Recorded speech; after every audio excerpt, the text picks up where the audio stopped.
24 октябр асосгузори сулҳу ваҳдати миллӣ, пешвои миллат, президенти ҷумҳурии Тоҷикистон муҳтарам Эмомалӣ Раҳмон дар шаҳри Норак агрегати рақами 1 нерӯгоҳи барқи обии Норак ба номи Турсун Улҷабоевро баъд аз таҷдиду навсозӣ ба истифода дода, бо рафти татбиқи лоиҳаи таҷдид ва барқарорсозии ин иншооти азими гидроэнергетикӣ шинос шуданд.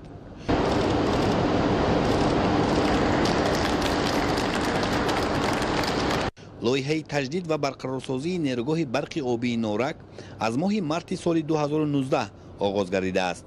лоиҳаи мазкур ду марҳиларо дар бар мегирад.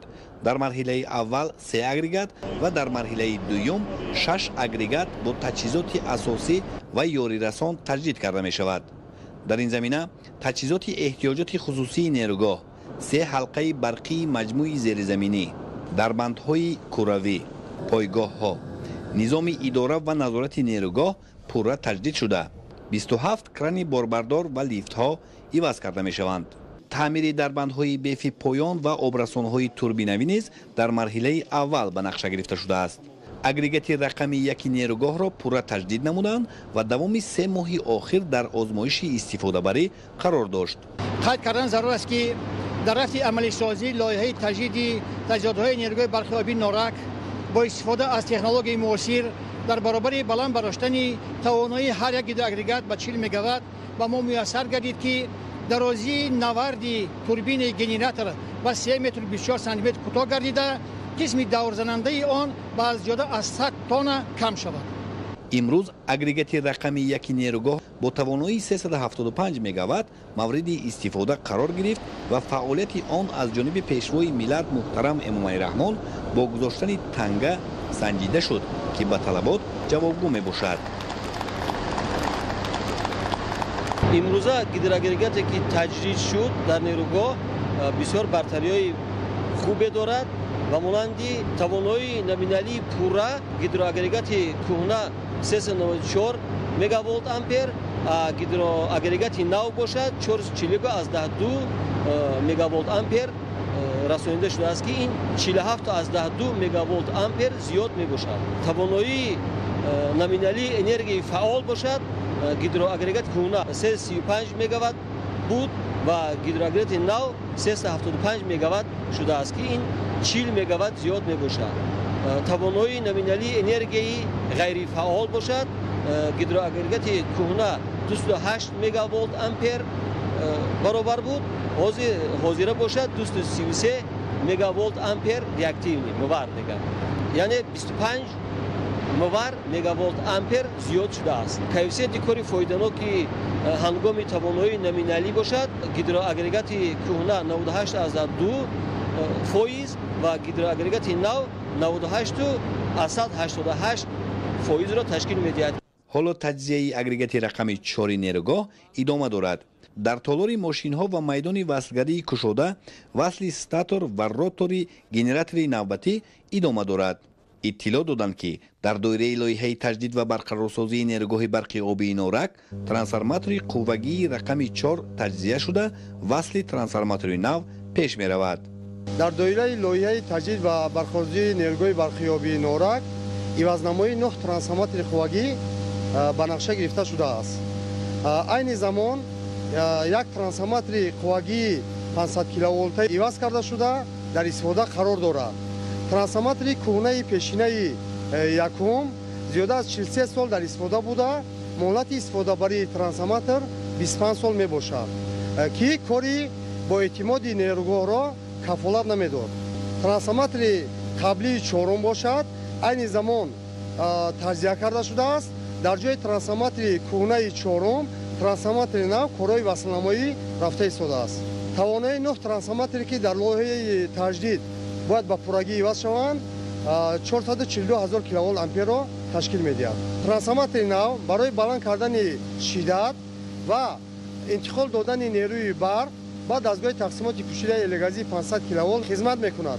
корҳои зидди зангзании дарбанди агрегатҳои рақами 2, 4, 5, 6, 8 ва 9 ҳам аллакай ба анҷом расонида шуда. чунин корҳо дар агрегати рақами 3 идома меёбад. бо назардошти фаъолияти зиёд 25 кран ва механизмҳои борбардор нав гардида ба истифода дода шудааст. кранҳо бо иқтидори борбардории 120 ва 50 тоннагии анбори марказии нерӯгоҳ барои озмоиш омода карда мешаванд. лавҳаи тақсимотии 6 киловолта, лавҳаҳои N1 то N5 ва N9 ки барои эҳтиёҷоти хусусии нерӯгоҳ пешбинӣ шудаанд, компрессорҳои муваққатӣ, қубурҳои системаи ҳавои фишурдаи паст ва баланд, пойгоҳҳои галереяи назорати обрасонҳои турбинавӣ, фекалии соҳили рост, коллектори дарбандҳои куравӣ, дарбандҳои куравӣ, чоҳҳои полоишии рақамҳои 1, 2, 3 ва 5 дар истифода қарор доранд. дар маҷмӯи зеризаминӣ васли ҷӯйборҳои ноқилӣ ва ноқилҳои баландшиддат идома дорад. дар зеристгоҳҳои N14 ва N16 трансформатори нав насб намудаанд. дар доираи марҳилаи аввалии лоиҳаи таҷдид ва барқарорсозии нерӯгоҳи барқи обии норак корҳо дар 4 самт бо суръат ва сифати баланд пеш мераванд.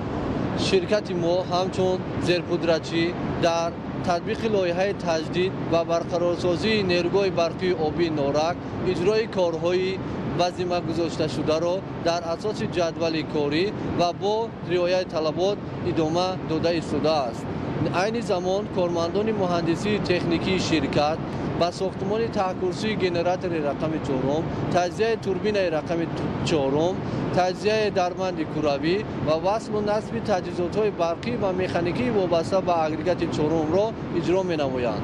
барои анҷоми ин корҳо зиёда аз 300 нафар мутахассисону дигар кормандон ҷалб гардиданд. мо тамоми кӯшишу ғайрати худро бо истифода аз имконият бар он сафарбар менамоем ки агрегати рақами 4-ро дар муҳлати муайяншуда ва бо сифати баланд ба кор андозем. аз 97 обқабулкунаки пезометри бефишор 93 ва аз 269 пезометри фишордор 228 адад тоза карда шуда, дар галереяҳои назоратӣ аз 57 пезометри дуқабата 17 адади онро ба истифода додаанд.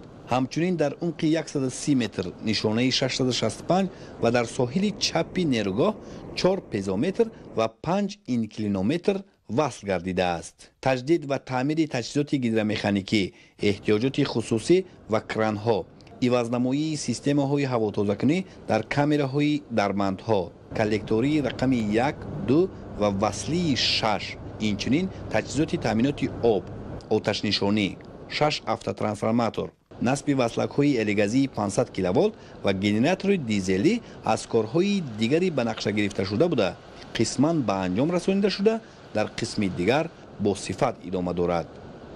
бехатари сарбанд, корҳои сохтмонӣ, ивазнамоии 6 адад автотрансформатор ва таҷдиди таҷҳизотҳои эҳтиёҷоти хусусӣ аз тарафи ширкати тоҷик гидроэлектромонтаж амалӣ гардида истодааст.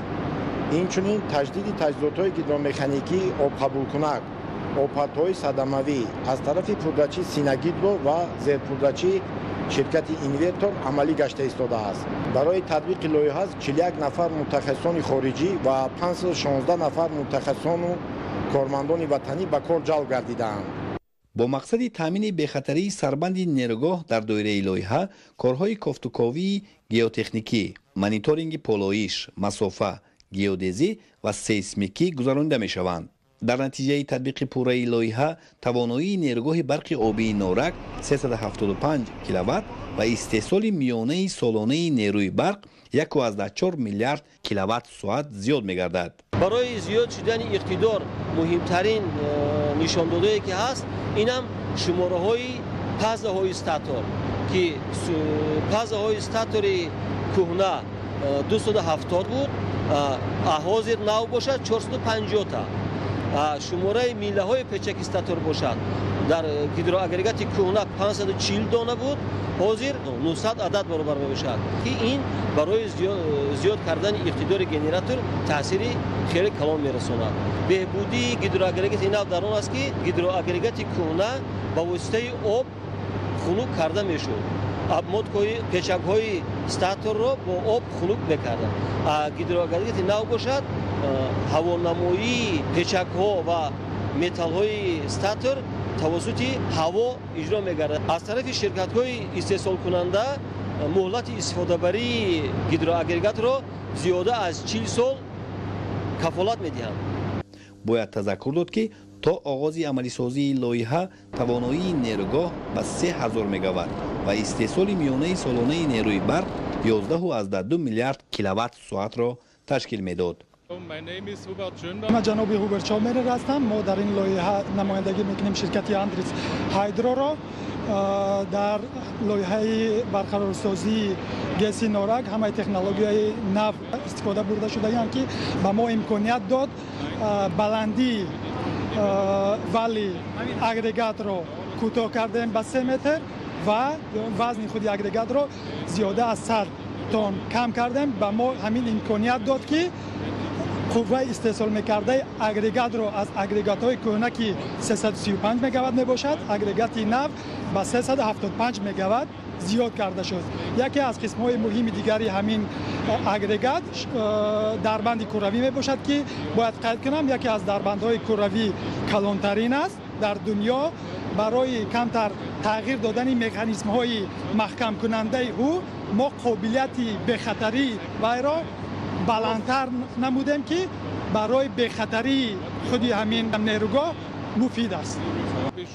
пудратчиҳои асосии лоиҳаи таҷдид ва барқарорсозии нерӯгоҳи барқи обии норак ширкати Андритс Гидро, ҷамъияти саҳомии кушодаи Тоҷик Гидроэлектромонтаж ва ҷамъияти саҳомии кушодаи Синогидро буда барои иҷрои корҳо ҷамъияти саҳомии кушодаи Тоҷиксгем ва ҷамъияти саҳомии кушодаи Инвертор ҷалб шудааст. президенти ҷумҳурии Тоҷикистон муҳтарам Эмомалӣ Раҳмон барои анҷоми босифати корҳо ба мутахассисону дигар кормандон изҳори сипос намуда, ба масъулон барои анҷоми корҳои таҷдиду барқарорсозии қисматҳои боқимонда дар доираи лоиҳа бо риояи меъёрҳои байналмилалӣ дастуру супоришҳои мушаххас доданд.